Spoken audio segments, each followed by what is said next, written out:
Dear students, তোমাদের প্রত্যেককে আমার ইউটিউব চ্যানেলে স্বাগত। তোমরা অলরেডি দেখেছো বা জেনেছো যে কম্পিটিটিভ ইংলিশের সবথেকে গুরুত্বপূর্ণ রুলসগুলোকে এক জায়গায় সাজিয়ে আমি একটা সিরিজ শুরু করেছি 68 golden rules of English. Already তোমাদের কাছে 44টা রুলস ডিসকাস হয়ে গেছে। আজ 45 থেকে 48 নাম্বার রুলস পর্যন্ত আলোচনা করব। তো এখানে এই রুলসগুলো আলোচনা করার উদ্দেশ্যই হচ্ছে এরর কারেকশান, ইমপ্রুভমেন্ট বা ফিল আপে তোমরা ভালো করে স্কোর করতে পারো এবং তোমরা তোমাদের সাকসেসকে সিকিউর করতে পারো। ওকে, তো চলো ক্লাস শুরু করার পূর্বে একটা ইনফরমেশান দিয়ে রাখি তোমাদের। দেখো, তোমরা এর পিডিএফগুলো যদি পেতে চাও তো আমার যে টেলিগ্রাম চ্যানেল আছে ইংলিশ উইথ সঞ্জীব স্যার, সেখানে অবশ্যই জয়েন করবে। আজকের ক্লাস শুরু করা যাক। দেখো, প্রথম রুলস আমাদের 45 নাম্বার কি ছিল? 45 নাম্বার ছিল these or those should not be used with the singular nouns. দেখো আছে কাইন্ড, শর্ট, টাইপ। তো এখানে এই রুলসটা ডিসকাস করার পূর্বে আমি এই দিজ আর দোজ নিয়ে আমি দু একটা কথা বলবো। এগুলো অ্যাকচুয়ালি কখন ব্যবহার হয় বা কোন ক্ষেত্রে এগুলোকে আমরা ইউজ করি। ওকে, তো চলো একটু দেখে নিই। দেখো, আমরা কোনো একটা জিনিসকে বলি যে এটা। দেখো কি বাংলা বললাম, এটা। এটাকে আমরা কি লিখি বলো? দিস। ওকে, বা এই। কোনো ক্ষেত্রে ইটো তো লেখা হয়, কি বললাম, ইটো লেখা হয়ে থাকে। ওকে, ইটো লেখা হয়। আর ধরে নাও এই বললাম, তখন আমরা কি বলি? দিস বলি।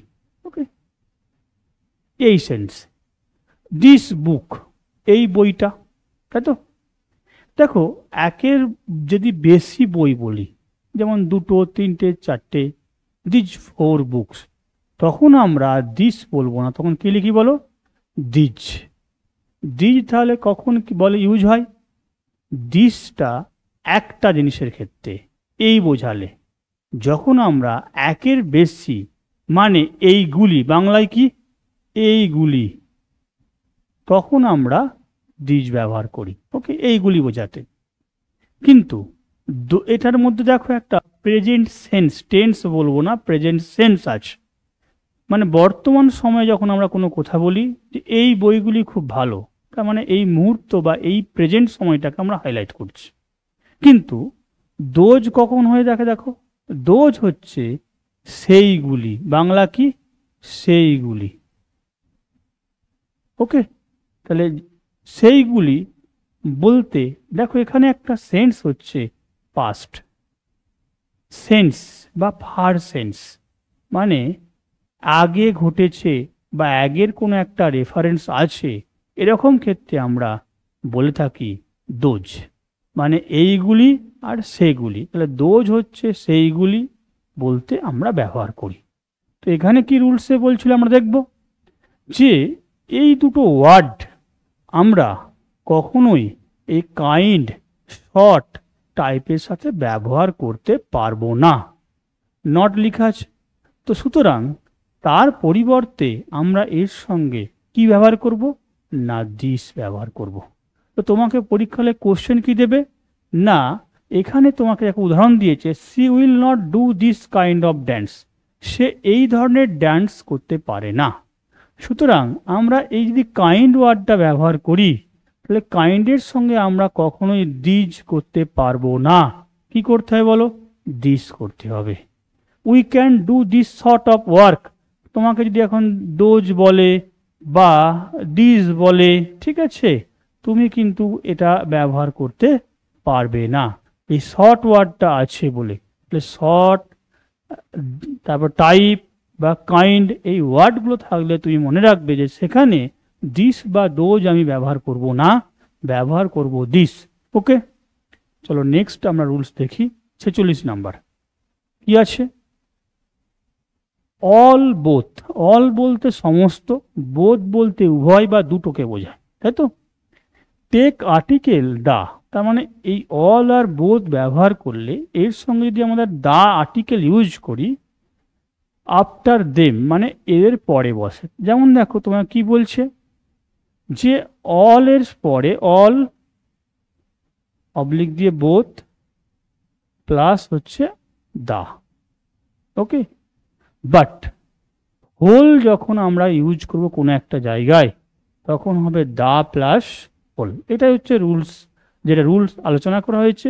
এই রুলসের মধ্যে আমাদের জিস্ট কি না, অল বোথের সাথে আমরা দাটা পরে ব্যবহার করব, আর হোলের সাথে হলে আমরা সমগ্র যখন বোঝাবো হোল টার্মটা, দাটা আমরা আগে ব্যবহার করব, ওকে।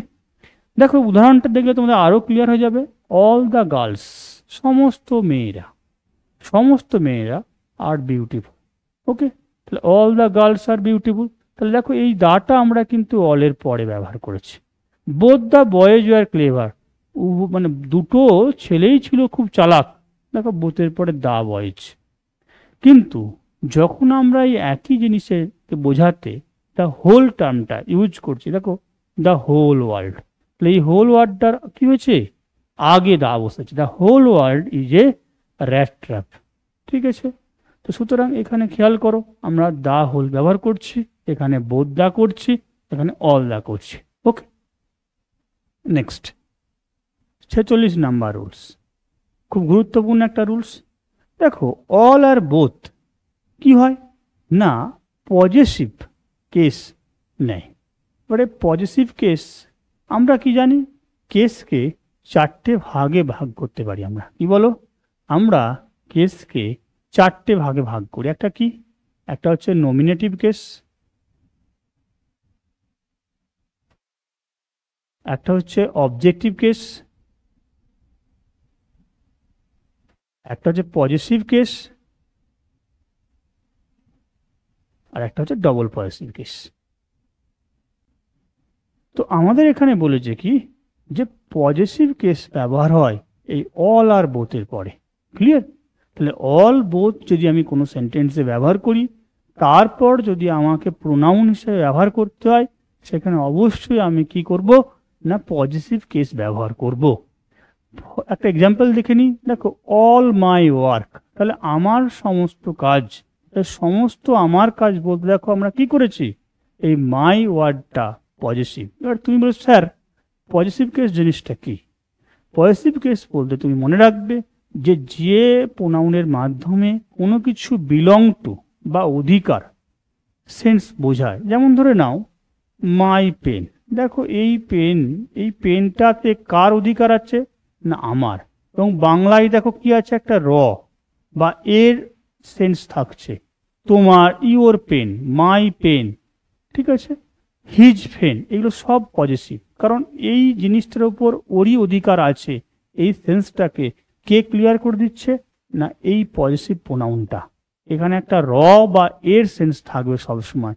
দেখো মাই, বোথ মাই ব্রাদার্স, আমার কি দুটো ভাই খুব চালাক, তাহলে এখানে যদি বলা হয় বোথ হিজ ব্রাদার, একই জিনিস, কিন্তু তখন কি হবে না, হিজ ব্রাদার্স হবে, পজিটিভ কেস বলবে, ওকে। আমরা পার্সোনাল প্রোনাউনগুলোর একটু পজিটিভ কেসগুলো বলে দিতে পারি একটু। দেখো আয়ের ক্ষেত্রে মাই হবে, হি এর ক্ষেত্রে কি হবে বলো, হিজ হবে, সি এর ক্ষেত্রে কি হবে বলো, হার হবে, ওকে। দের ক্ষেত্রে কি হবে বলো, দেয়ার হবে, ইউ এর ক্ষেত্রে কি হবে, ইউর হবে, হ্যাঁ। তো একটু খেয়াল রাখো যে এই এটা হচ্ছে কি পজিটিভ কেস, এইগুলো ক্লিয়ার। নেক্সট 48 নাম্বার দেখব, if two adjectives require different preposition then appropriate preposition should be used with both the adjectives, ওকে। বলছে কোনো একটা সেন্টেন্সে দেখা গেল যে দুটো প্রিপোজিশন দুটো অ্যাডজেক্টিভের জন্য দরকার, তো আমরা সেখানে দুটোই ব্যবহার করব, ক্লিয়ার। যেমন ধরে নাও কোনো একটা ক্ষেত্রে বলল যে, যেমন উদাহরণটাই দেখি, আমরা প্রথম উদাহরণটা দেখব, আই অ্যাম সিনিয়র, সিনিয়রের পরে টু বসে, আমরা জানি সিনিয়র, জুনিয়র, ইনফিরিয়ার, আর ওল্ডারের পরে দেন বসে। তাহলে দেখো এখানে যখন আমি বলছি আই অ্যাম সিনিয়র টু, তখন আমরা কি করছি বলো, এখানে টু ব্যবহার করছি। অ্যান্ড ওল্ডার দেখো দ্যান ব্যবহার করছি। আবার দেখো হি পেন ইজ ডিফারেন্ট ফ্রম, ডিফারেন্টের পরে ফ্রম বসে মানে আলাদা, তাহলে তার পেনটা আলাদা কার থেকে না আমার থেকে, এই ডিফারেন্ট ফ্রম হলো। আবার দেখো চিপার দেন, সস্তাও বটে, সস্তাও, তাহলে এই একটা দেন এই একটা ফ্রম, কারণ দুটো অ্যাডজেক্টিভ, একবার হচ্ছে আলাদা একবার হচ্ছে সস্তা। তাহলে এখানে দেখুন আমরা দেখছি দুটো অ্যাডজেক্টিভ আছে, ওকে, দুটো অ্যাডজেক্টিভ আছে, এই অ্যাডজেক্টিভগুলোর সাথে প্রিপোজিশন কি করছি বলো, দুটো আলাদা আলাদা বসে অ্যাপ্রোপ্রিয়েট সেন্সে, তো আমরা দুটোই লিখবো সেন্টেন্স। তোমাদের পরীক্ষা হলে কি হবে জানো, পরীক্ষা হলে এই ফর্মটা দেবে না, his pen is different and cheaper than mine.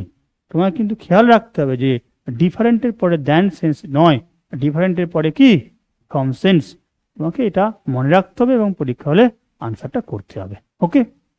তো নেক্সট পরবর্তী আমাদের যে 49 থেকে 68 পর্যন্ত পরবর্তী ক্লাসগুলো আজ তোমাদের কাছে প্রোভাইড করা হবে, তোমরা দেখতে থাকো, ধন্যবাদ।